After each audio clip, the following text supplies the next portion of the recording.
का विधान है। आपको धनतेरस की पूजन का जो विधान बताया था, धनतेरस की पूजन का जैसा विधान था, पहुंचकर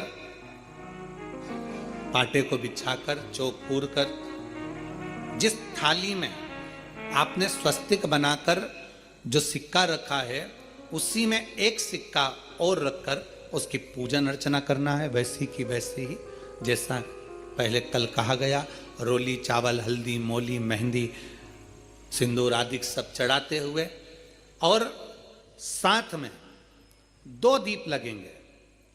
रूप चौदस के दिन 2 दीप है। एक दीप है घी का, लंबी बत्ती का, जो लक्ष्मी जी के सीधे हाथ पर आएगा। दूसरा दीप है घी का दीप भी आटे का आएगा और तेल का दीप भी आटे का आएगा। जो तेल का दीप लगेगा वो थोड़ा सा दिया बड़ा लेना, उसमें 4 लंबी लंबी बत्तियां रखना, सरसों का तेल या मीठा तेल या तिल्ली का तेल जो भी मिल जाए उसके अंदर डाल लेना। 4 बत्ती ये लक्ष्मी जी के लेफ्ट हैंड की ओर आएगी। उसी आटे का तेल का जो दिया रहेगा उसके अंदर या तो पीली सरसों या काली सरसों, जो राई होती है सरसों होती है, उसके थोड़े से दाने उसमें डाल दिए जाते हैं। लक्ष्मी जी का पूरा पूजन बड़े भाव से करिए, जल का छींटा दीजिए, रोली चावल मोली हल्दी जो भी है आपके पास समर्पित करने के लिए पूजन की थाली में वो समर्पित करिए। मीठे का भोग लगाइए और भोग लगाने के बाद में बड़े प्रेम से 5 कमलगट्टे, 5 हल्दी की गठान, 5 अमर बेल के टुकड़े। अमर बेल होती है एक लंबी सी बेल, पेड़ों पर चलती है पीले कलर की, जो कि पूरे पेड़ पर छाई रहती है। उसको कहीं पर भी डाल दिया जाए वो बढ़ती चली जाती है।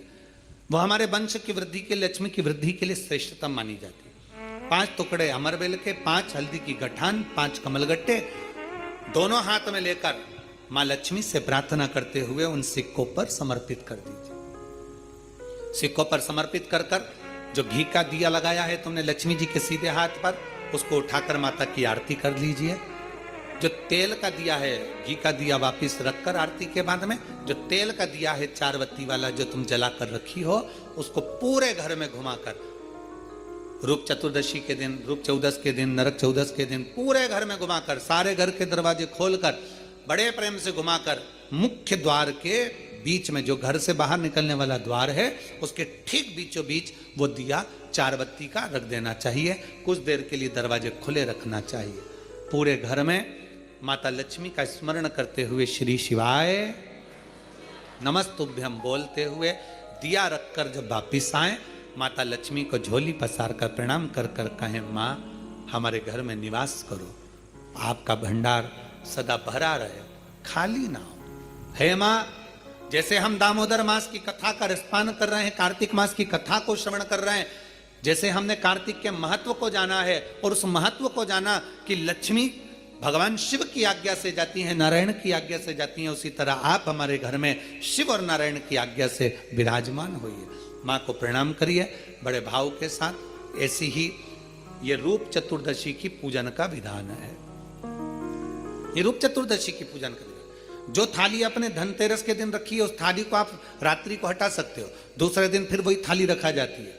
तीसरे दिन दीपावली का जो पर्व होगा, कल की कथा में आपको 2 बजे से 5 बजे तक जो कथा होगी कल की, आज की कथा तो 9 बजे से 10 बजे तक है, पर कल की कथा 2 बजे से 5 बजे तक होगी। 2 से 5 इसलिए रखी है क्योंकि उसमें 3 दिन की पूजन का विधान बताना है, एक दीपावली का, फिर पड़वा का, फिर दूज का। तो बड़े प्रेम से उस कथा को, कल की कथा को अपन 2 बजे से 5 बजे तक श्रवण करें। भगवान को अपने हृदय की बात, अपने चित्त की बात, अपने मन